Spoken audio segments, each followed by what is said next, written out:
Prosenio, estamos esta noche conversando sobre percusión con Edgar Molina. Él nos estabas hablando de retro jazz.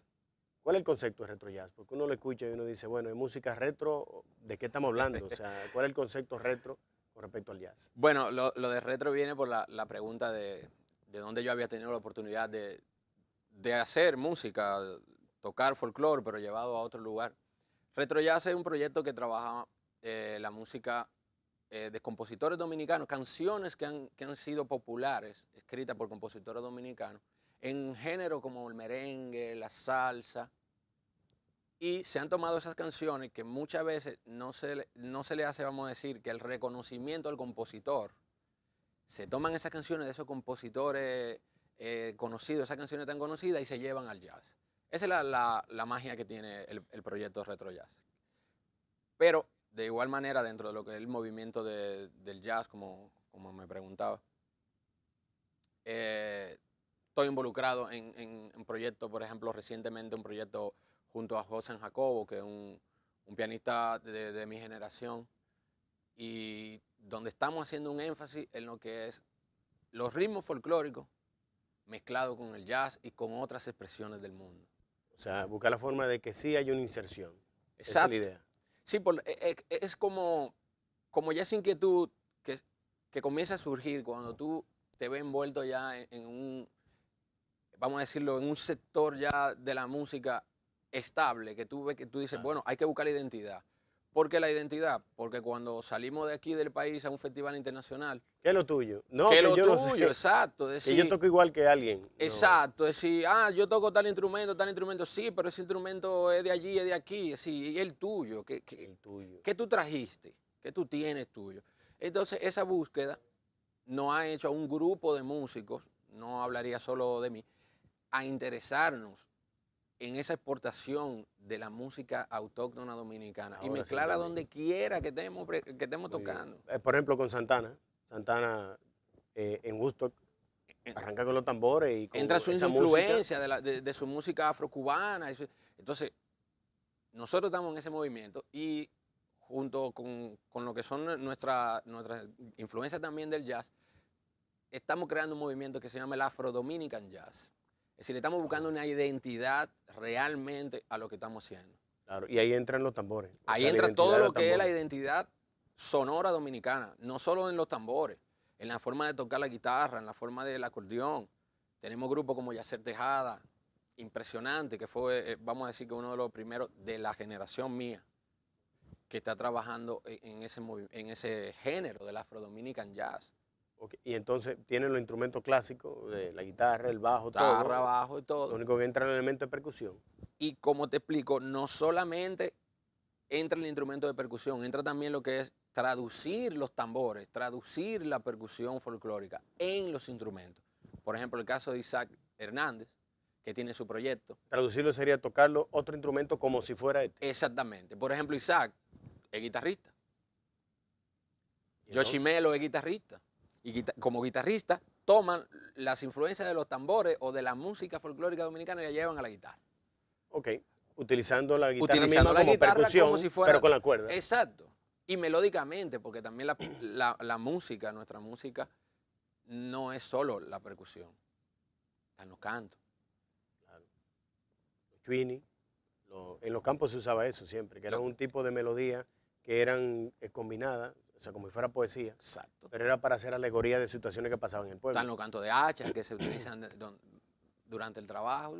Sí, hay muchas expresiones. Era para marcar el tiempo en que hacían la labor de trabajo y disminuir el tiempo. Que podríamos decir que es como si fuera nuestro blues.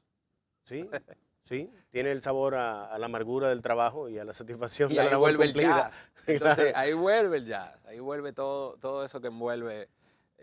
¿Dónde están música. tocando aquí jazz o este estilo? ¿Cuáles lugares la gente puede ir y decir, bueno, mira, en Santo Domingo se está haciendo en tal lugar? Por ejemplo, en la zona siempre hay jazz en la escalera los Bueno, viernes, en Santo Domingo, por ejemplo, tenemos lo que son las actividades de jazz en Dominicana, que ha sido para los músicos amantes del jazz y conocedores y amantes, en fin, ha sido un buen lugar, un buen nicho. y con la dirección de Fernando Rodríguez de Mundecer, tiene los espacios de jazz de Lulú los lunes, hay jazz los viernes en el Hotel Dominican Fiesta, está ahora lo de la jazz en la zona que se está haciendo los jueves. Cultura lo está patrocinando. Exacto. Es decir, hay diferentes lugares, que se me van otros. En Santiago está, tenían una actividad de jazz que ahora está en el teatro, en el bar del teatro. Así que son los lunes de jazz en Santiago. ¿Qué resultaría si tú vas a un batey con lo que tocan jazz y entras con ellos a tocar? ¿Tú crees que lograrían ellos ensamblarse en el concepto? Claro. Gente que no sabe nada de jazz absolutamente. Claro. ¿Tú lo intentarías? ¿Tú crees que sería un buen proyecto ese? Dime, para yo ser padrino de ese proyecto. Claro, porque existe lo que es la integración. La música es una conversación. No importa que si tú hablas de esta manera, tú hablas de aquella. Hay un punto de comunión entre claro, las músicas, vamos a decirlo así. Folclore es un estilo, es un modo de vida, ellos tienen su estilo, yo voy con el mío y mezclamos los dos y fácil que se crea otra cosa. Síncopa. Se crea esa mezcla que es lo que le da la belleza para mí a lo que es la música, esa integración. Okay. Y, por ejemplo, tú has incursionado en ir a ceremonias de palo para observar culturalmente la manera que tú has estado presente. Sí. Realmente tocan por horas infinitas, ¿verdad? Sí. A veces hay rotaciones de músicos, no que tampoco son una máquina, pero existen, sí. No, y esa es la idea, porque, por ejemplo, te hablaba de la merindanga, tengo a Mukunda Madova, que toca la merindanga y es uno de los merindangueros aquí como más importantes porque son los que están haciendo los beats más extremos. Tú dices, oye, pero ¿cómo este toca de una forma y el otro de otra? Entonces, ver la rotación de los músicos es lo que te permite ver realmente la plasticidad del instrumento, hasta dónde un músico revienta el instrumento y lo lleva a su máxima expresión. Es que la música también es del instrumento hacia acá y del instrumento hacia allá. Cuando hay un cambio de un músico a otro, la expresión del músico, el sentir de ese músico reflejado en una membrana, reflejado en una madera. En un ritmo. Y ese rebote de ahí para allá da otra sensación, que ahí entramos en lo que es... O sea, que el paroxismo de la música y tú puedes alterar realmente el público, como hacen los músicos de rock. Claro. Que te levantan un público y te ponen si entramos al tema de la naturaleza de la música, los tambores son uno de los responsables, vamos a decir, más fuertes de esa conexión, de mover lo que son las energías. Sí, ¿no? Y los estados alterados de conciencia se logran con el paroxismo, que logran principalmente los tambores. Y esa es la condición animista de la presencia, no te digo que prehistórica, porque, ¿y por qué no? Sí, desde la prehistoria los primeros fueron instrumentos musicales de percusión. Los que predominaron. O sea, el hombre en su expresión musical arrancó con la percusión. Claro, y estamos hablando que la percusión es naturaleza, por todos lados. Yo estuve recientemente con un griot llamado Suleiman. Suleiman me daba una teoría africana. ¿Un griot? ¿Qué es un griot? Un griot es el músico, el tocador, como el conocedor del instrumento, el que tiene la responsabilidad de tocar el instrumento en las comunidades africanas. Ah, se llama griot. Exacto. Como el drupier. Vamos a decir. El que sabe los instrumentos. El que toca y el que tiene la responsabilidad de mantener esa tradición de los toques. Ah, bien. Bueno.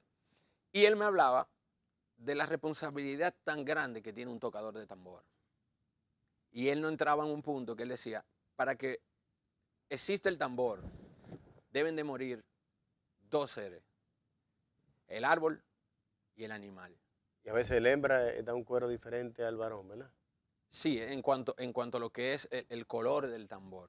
Pero él hablaba en lo que era la construcción del tambor. ¿Por qué esa conexión tan fuerte quizá con la naturaleza? Sí, en el sentido animista de esa cultura, que ven la muerte y la vida como parte del proceso de comunicación. Y la ve, donde llegaba él con esto, era que él decía, ok, muere un árbol, muere un animal, pero el tocador le vuelve a dar vida al tambor. Porque vuelve a hacer que se sienta como otra vez esa naturaleza integrada. O por lo menos que intercambie con otros seres vivientes. En la India, los instrumentos de tambor son de animales que murieron de manera natural. Exactamente. No los sacrifican para esto, ni para comerse tampoco. Entonces ahí ellos quizá lo ven de una perspectiva diferente. Vamos a ver en nuestro próximo segmento, vamos a conversar de una manera diferente con los instrumentos. Continuamos en Proscenio y nos vemos en breve.